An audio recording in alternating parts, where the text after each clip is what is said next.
Hello. Today again we are working on geometric algorithms, and today's problem is to compute the diagonal of a convex polygon.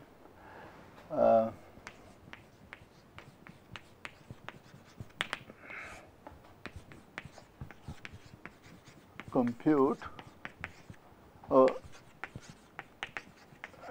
diagonal of a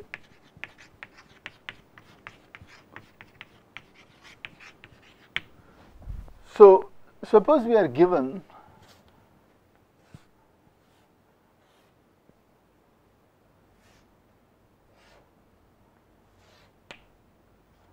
a convex polygon, and we would like to compute that pair of vertices whose distance is maximum. So, for in this case, perhaps it looks like this is the diagonal. Now, the trivial way out is to we consider all pairs of vertices and compute their distances and pick the one which has the maximum distance. So, the trivial algorithm will cost us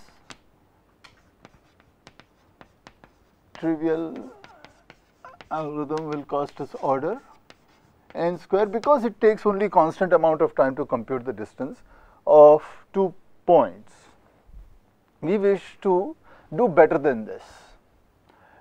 So, the way we will approach, we will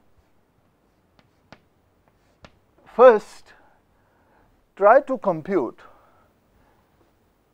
the point which is furthest from each of these line segments. So, let us just label these segments as S0, S1, S2, S3, S4, S5 and S6. Now, the perpendicular dropped from this point on this line is maximum compared to perpendicular drawn from any other point.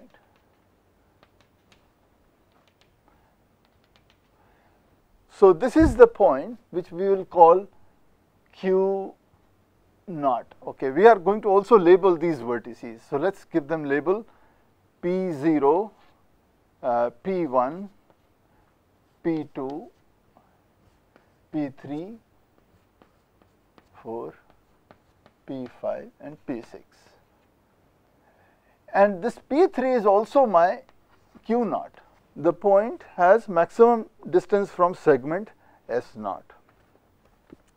Let us just go with this picture for a minute. Let us look at this segment. And it appears that this has the perpendicular from here is perhaps this way, and this is going to be largest. So, we will call this as Q1.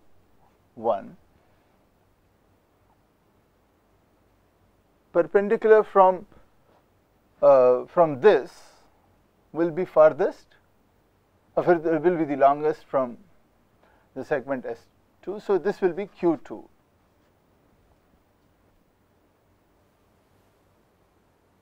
Perhaps it may be true that the perpendicular from S3 is maximum from the same point. So, maybe this is also Q3 and so on. Well, can we perhaps finish? Hopefully, this is Q4 because that seems like the furthest from here, and this is Q5.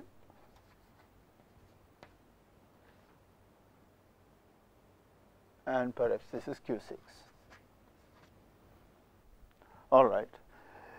The purpose for working with this diagram is to give some indication. It seems that if we label our segments in clockwise order, then our Q points are also in anti-clockwise order. It is possible that some of them may be at the same point, but they appear to be also ordered in the same fashion. Now, what we are going to do is we are going to show that this is the case, and later on we will use that fact. Now, so the first step I would like to do is to compute all these Qi's. So, the first step is to compute Q naught. Well, this is not too difficult. All we have to do is draw perpendicular from each of the points onto this line and measure the length of the perpendicular and pick the one which has got the maximum value. And this can be done, of course, in order and time. So, this is not a problem. Now, our next task is to compute all Qi's, and we would like to do this efficiently. For this purpose, I would like to establish that the Q's are also increasing in the same order as our segments are. If we can prove that, that will make it very easy to compute all the Qi's efficiently. So, let us first try to prove that Q's are in the same order. So, let us come to that problem. Let us suppose we have some segment Si with endpoints as shown, and let us suppose somewhere here we have a Qi, the point which has got maximum perpendicular distance. So, if I draw a horizontal line from here, what we can say is that all vertices of this polygon must be between these two parallel lines. They cannot be beyond this, and of course, can't be beyond this point. Okay, let us suppose the segment S I minus 1, yeah, this would be S I minus 1 is this one. Okay. Now, let us partition, imagine this is the rest of the hull, convex polygon. Right. Let us partition the points of the polygon into two parts, those which are on the right side of this point and those which are on the left side. Okay. Now, consider we want to find out what is actually Qi minus 1. So, we will consider this line, the line passing through Si minus 1, and we will have some perpendicular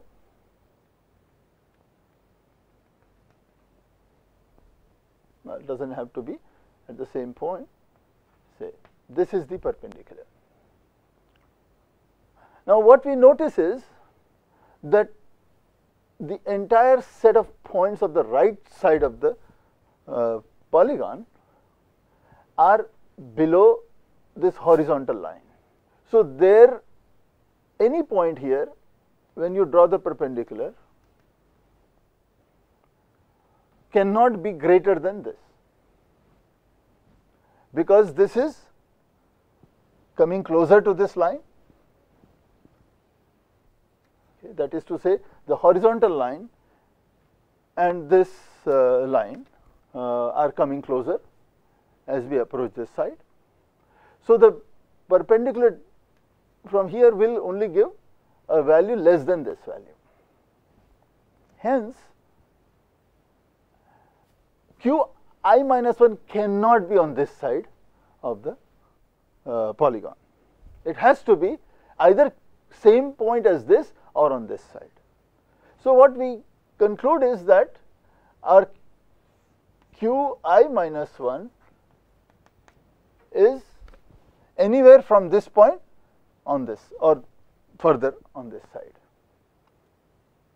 And that is all we wanted to establish. That as we take the successive line segments, the corresponding Qi also move on this direction. Now let us talk about the second problem, how to compute all the Qi. Now we know that this is Q0, this is segment S0, this is Q0, and this is my S1. So what we have just shown is that Q1 has to be either here or here or here, it has to be going down this way. So what we can do is we consider this line and determine the perpendicular distance from this point, namely Q0, onto this. And then we compute distance from here until we find the farthest point. We will come to this point and we find that the distance has decreased. Hence, we determine that this is the maximum. And we label this as Q1. When we go to the next line, our search will begin from here, from Q1, and we will compute this and this. Now, in the process, in the search for each Qi, we will compute distances from each point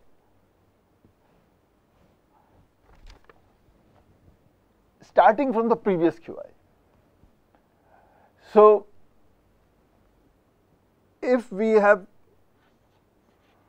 Q0 equal to PR, then we are going to search distance from PR, PR plus 1 up to PR plus X,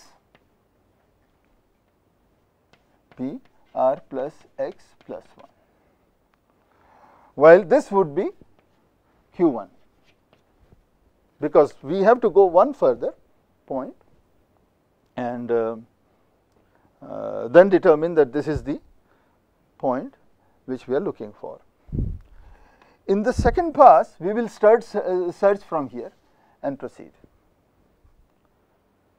So, if we discount these two from our calculations, then what we notice is that we perform search from each point exactly once.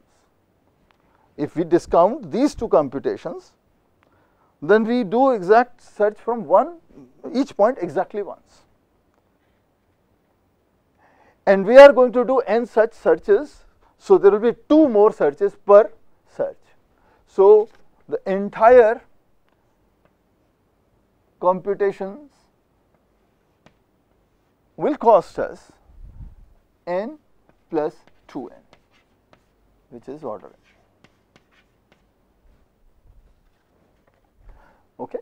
So, this is happening simply because we know the direction in which we have to search. We do not have to go backwards. We have to just proceed forward from each point. So, considering this also takes linear amount of time, so does this. We have all the Qs in linear amount of time. So, can a point be maximum from 3 line segments?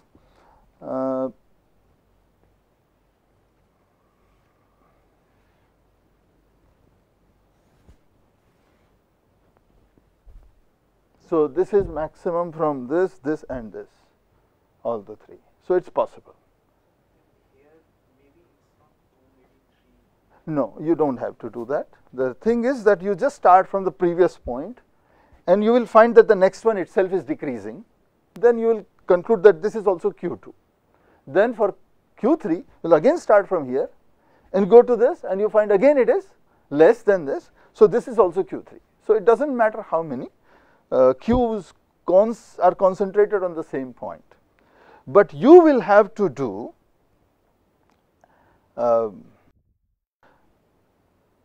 up to one point beyond the point that is designated as Qi. So, the total number of searches that we perform, so total number of perpendiculars we compute and we measure are only n plus 2n. So, the total thing is order n. So, the last step in this process is that we are armed with the information about all the QIs. How do we find out the diagonal from this information? So, now let us go to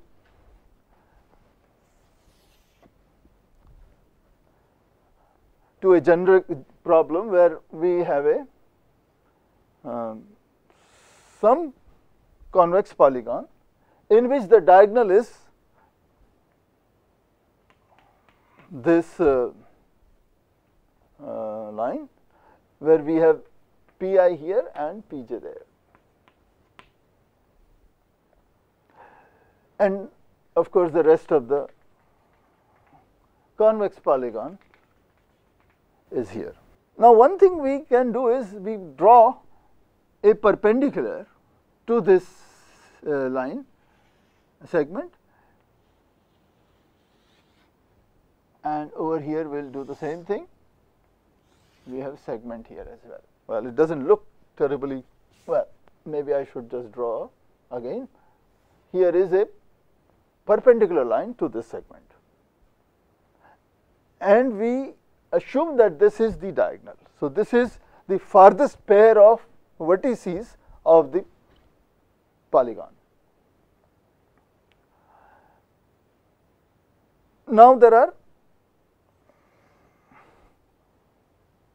segments passing from this vertex and there are segments going from this. Now, why should they go below this line, this line which is perpendicular to our diagonal?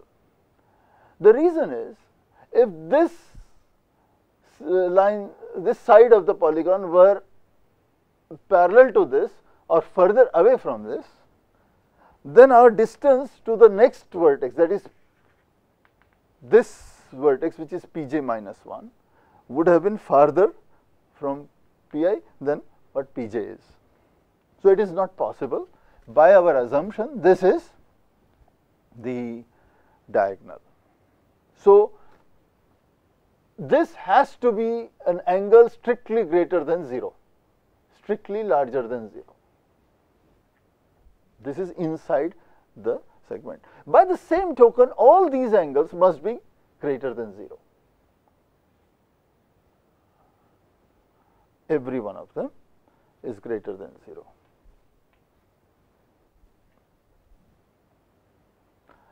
All right.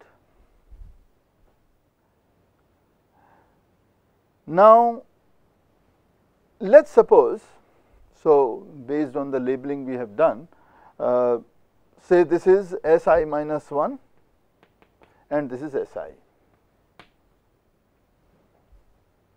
What I am going to show is that Qi can be either Pj or some vertex on the right side of the diagram, and I will try to show that similarly Qi minus 1 can be this vertex or something to the left of the diagram. So, how do we do that? Qi is a point which has the maximum perpendicular on this line.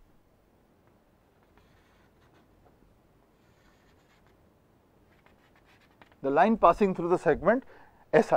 Let us suppose first we consider the points on this side of the polygon. Let us drop a perpendicular from here onto this, onto the line passing through Si. Once again, it is a very similar situation. We have this horizontal line and we have this line passing through Si. This is a non-zero angle. They are approaching each other. Hence, every point on this side of the polygon must be inside well, it is bound to be inside this and this, isn't it? Because these are the two line segments and this is a convex polygon, so everything is inside this. So no point inside this, no point we choose can be farther than this.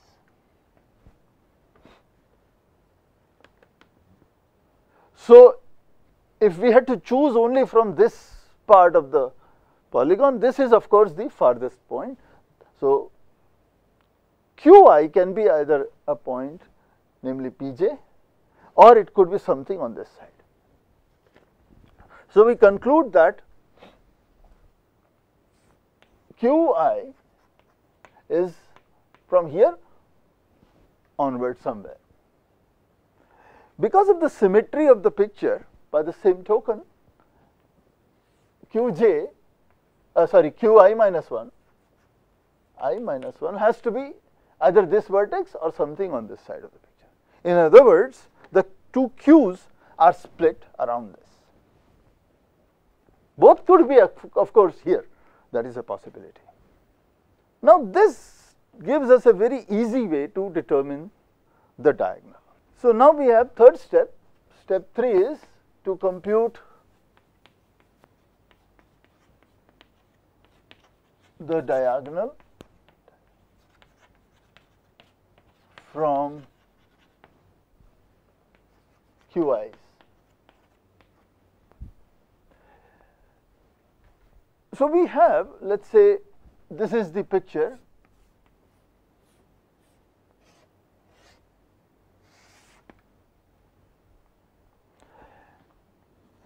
This is my P0, P1, P2, S0, S1, S2, and so on.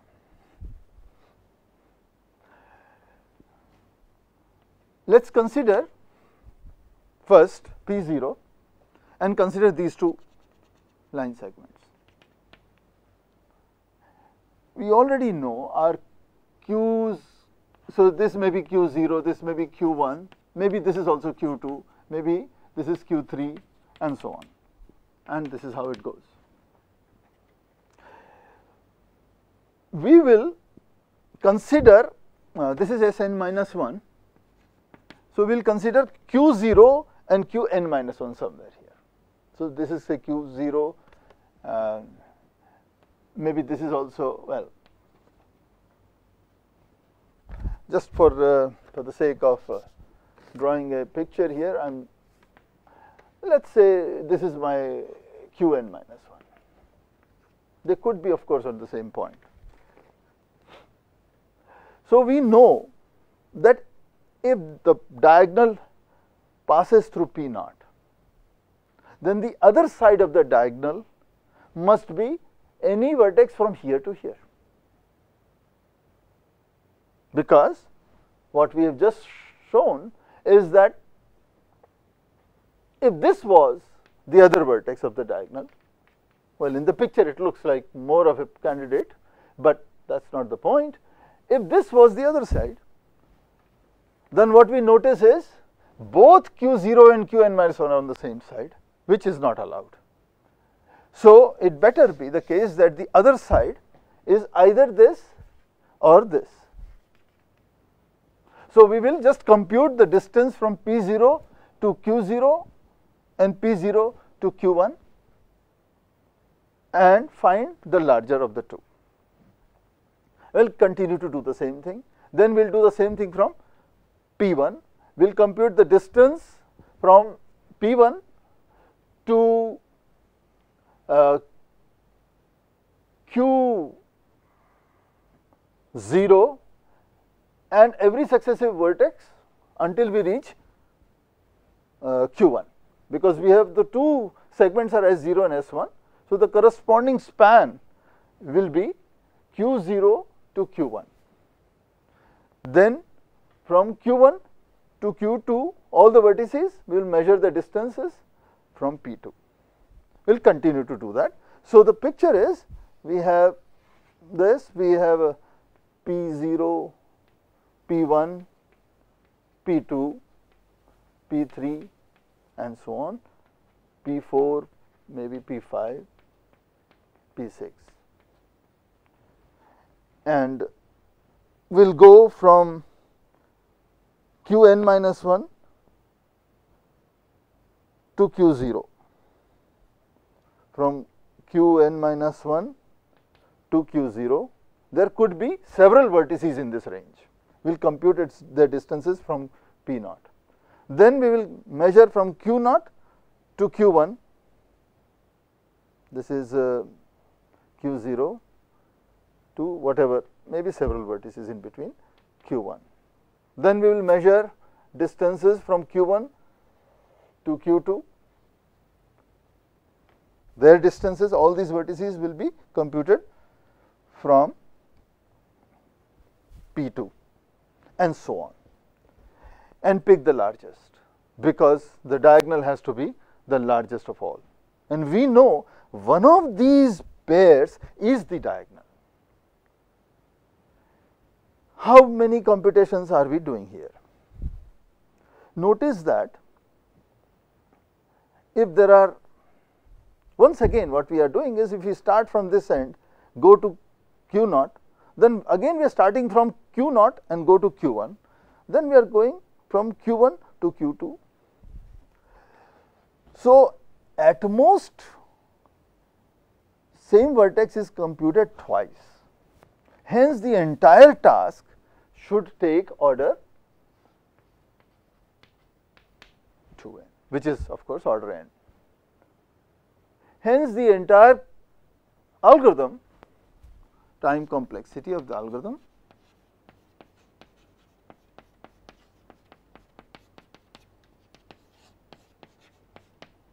is linear in the number of sides of the. So our result is,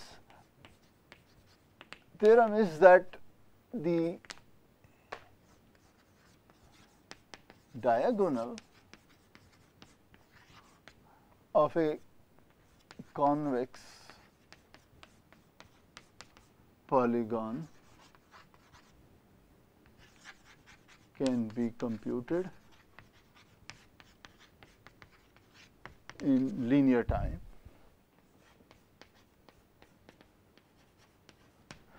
Now we have a simple consequence of this result. Now one of the characterization of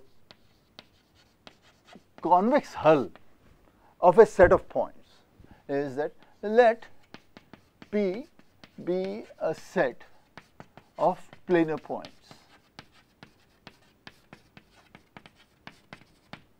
Then a convex polygon C is the convex hull of P if and only if the vertex set of C is contained in P, and means all the vertices of C are actually members of P, and every point of P is on or in C. So this is one possible characterization of the convex hull of a point set. Now suppose we have a certain set of points here,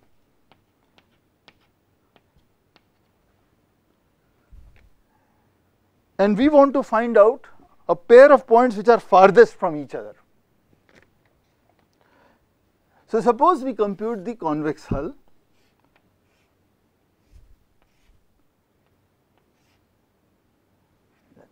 here.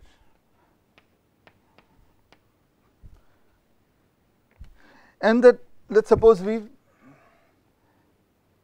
say the farthest point, farthest pair of points of this point set is, say, somewhere from here to here, or say here to here, then what we notice is that no end can possibly be inside the region.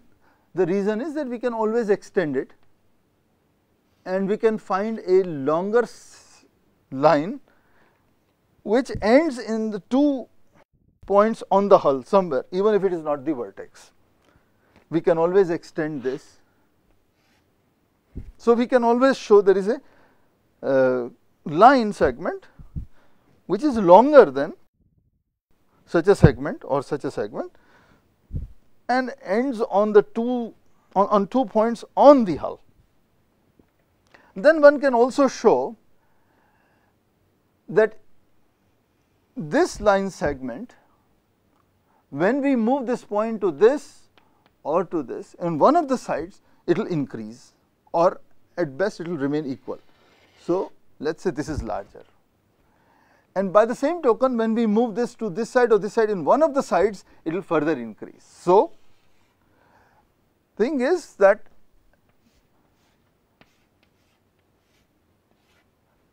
the longest line segment touching 2 points on the hull will be either equal to or less than the diagonal of the convex polygon. So, this is the longest point inside this region, the longest line segment inside this region. This is the diagonal. Hence, the farthest pair of points must be these two, cannot be anybody else. Since the computation of convex hull takes n log n time or nh, so we can also claim, so we have a corollary that in a set of planar points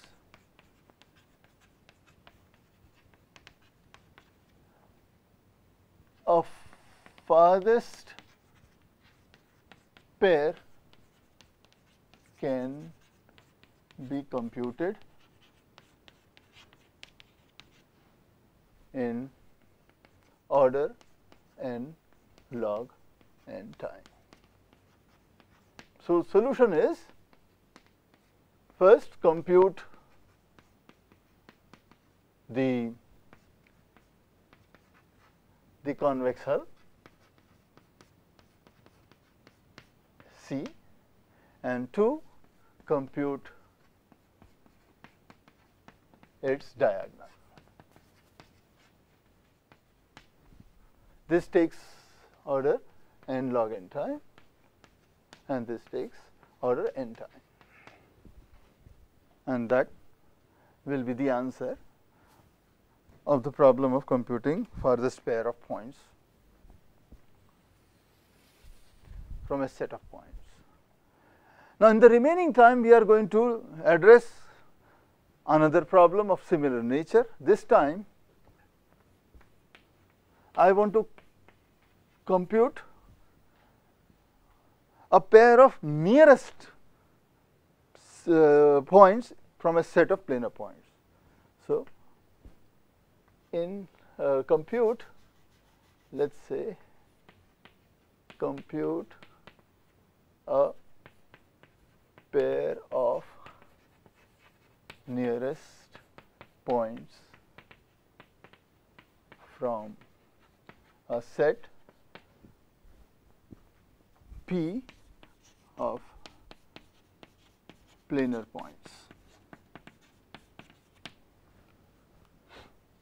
So, this is a completely different problem, although very similar sounding as this. This time we are going to take a very different approach. This time we are going to use a divide and conquer approach. So, let us first partition the set. So, let us say we have a plane xy, and we have the points here,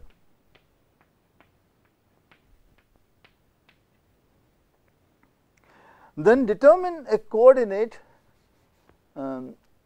x equal to x naught, let us say, maybe this one,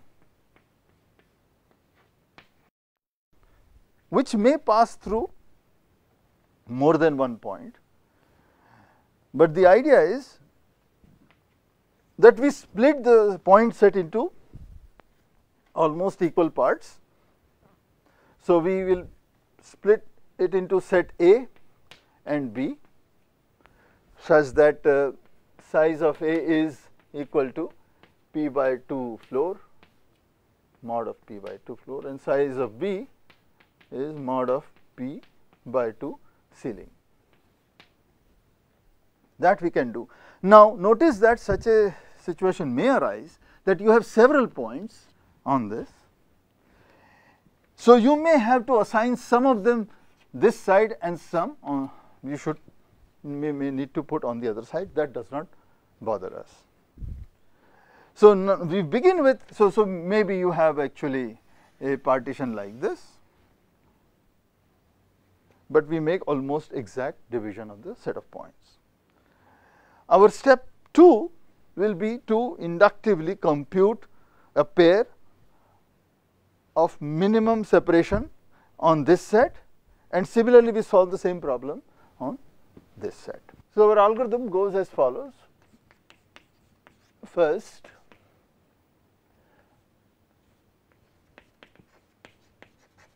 determine x naught and then and partition P into sets A and B such that size of A is equal to P by 2 floor and B is equal to P by 2 ceiling, and x coordinates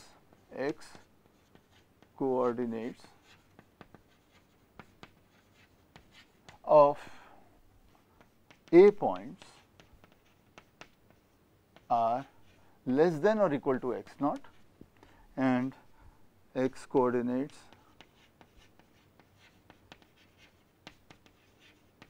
of B points are less or greater than or equal to x naught. Step 2, compute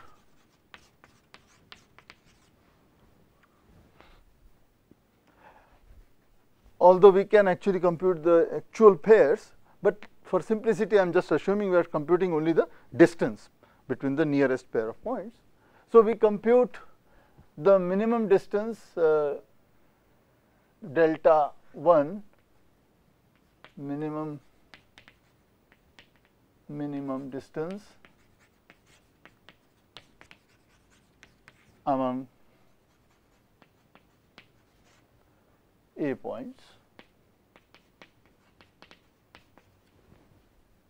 and delta 2 from B points by recursion. So, when the set is only a pair of vertices, we can directly determine that. Otherwise, this recursive call, each time we are reducing the size to half. So, we can do this. Finally, the picture is as follows. Let us say we have a bounding box in which all the points are lying, and we have a x equal to x naught line here. So, some of the points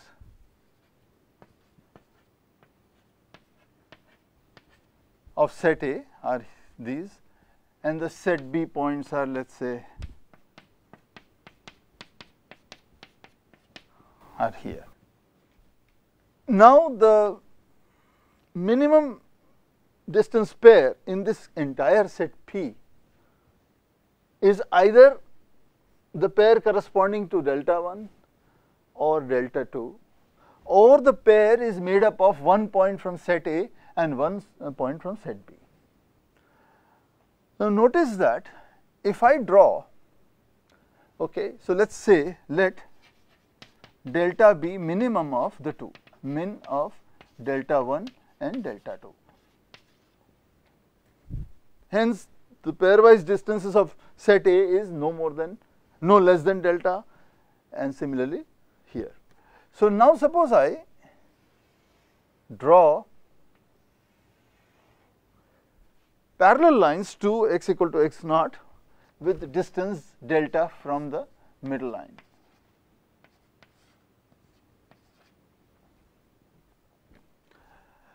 Any point on this side, beyond this point, can never have distance less than delta to any B set point. By the same token, no point in considering any of these points for any smaller distance. So we have to only focus on this strip of width delta plus delta. Now we are going to show how to determine, instead of computing pairwise distances between every x and every O point, we can do a better job, and this is as follows. A claim here. Suppose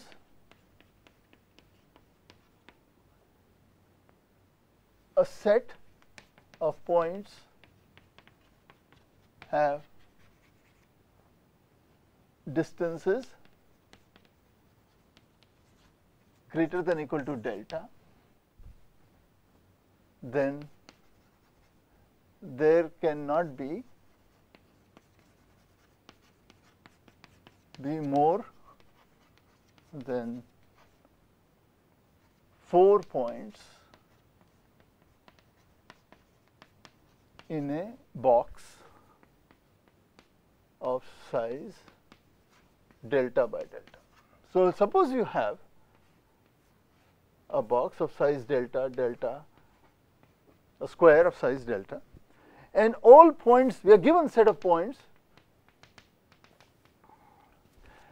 there cannot be more than 4 points inside the box or on the box. Now suppose I put a point here and a here and here and here, then I cannot put any more points. The reason is this will cover this region and you cannot have any other point inside this. Similarly, this will cover this region, there will be a region here and there will be a region here. This will cover the entire area of the square. You can't put any extra point. On the other hand, suppose we put a point on this side, then that will cover this region.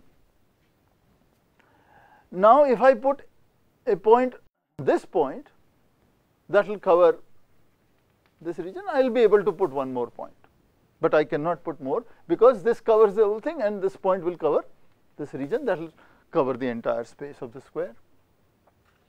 If I put any point in the interior, then that will cover a much larger region and only 2 points will be allowed to put. One can actually go case by case and show that you cannot put more than 4 points in this. Now let us consider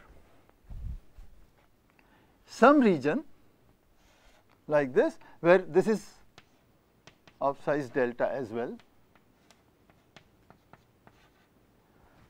Then we know that there cannot be more than 4 x's inside this. There cannot be more than 4 O's inside this. Hence, totally there can be at most 8 points in this. Suppose we sort these points by their y coordinates. So let us say they are 1, 2, 3, 4, 5, 6, 7, 8, 9 and so on. Let us write down those points as y1, y2, y3, yk, only those which are inside this region.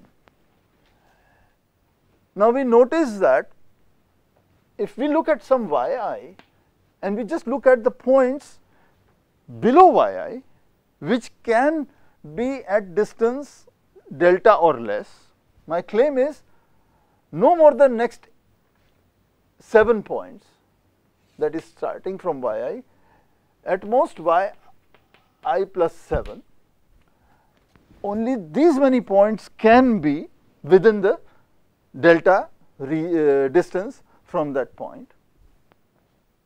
That is because if the point that we are considering yi is on this line, somewhere on this line, we know that inside this box there are at most 8 points. Including that point, there can be 7 more points inside this. So, and anything below this cannot be less than delta distance, in fact cannot be even delta distance.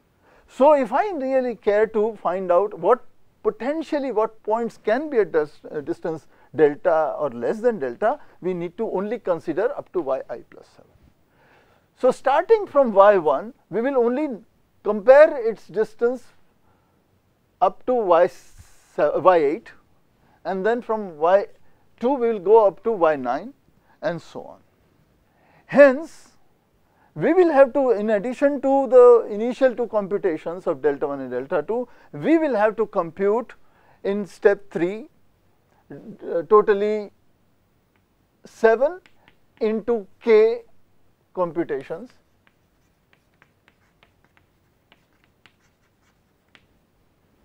in the entire process. And the shortest of all these distances, if it is less than delta, then that will be our answer.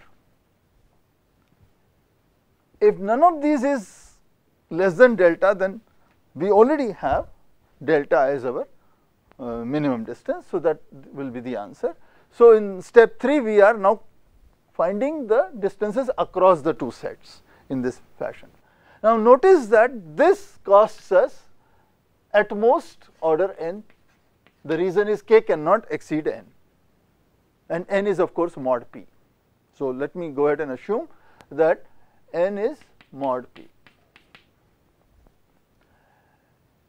Now, there is one problem, and that is sorting these points. Now, if we repeatedly sort these points in each iteration, in each recursion, that will be very expensive, but that does not have to be done. What we can do is we sort all the points according to their y coordinates once, and whatever subset that we want to reproduce here in that order, we can simply scan through the sorted list, check whether it is inside this by looking at their coordinates, and output them. So, initially we have to sort, but subsequently extracting this set will take order k time. This is k order k time, and the extracting this set is also order k, which is order n. So, the entire process has the following time complexity: T of n is 2 times T of n by 2. Without loss of generality, I am assuming n is power of 2. So, we have this plus, in the third step we are doing order n time. So, some c times n. In addition to this, overall cost will be n log n for sorting with respect to y coordinates. If we simplify this, we get T of n equal to, this is Cn, combined cost of this side will be Cn and so on, and there are only log n levels. So, this is going to cost us some C times n log n plus an overall global cost of n log n. Hence, the total cost is n log n to compute the nearest pair of points from a set. So, this is an algorithm based on divide and conquer. Okay. So, this is where we close.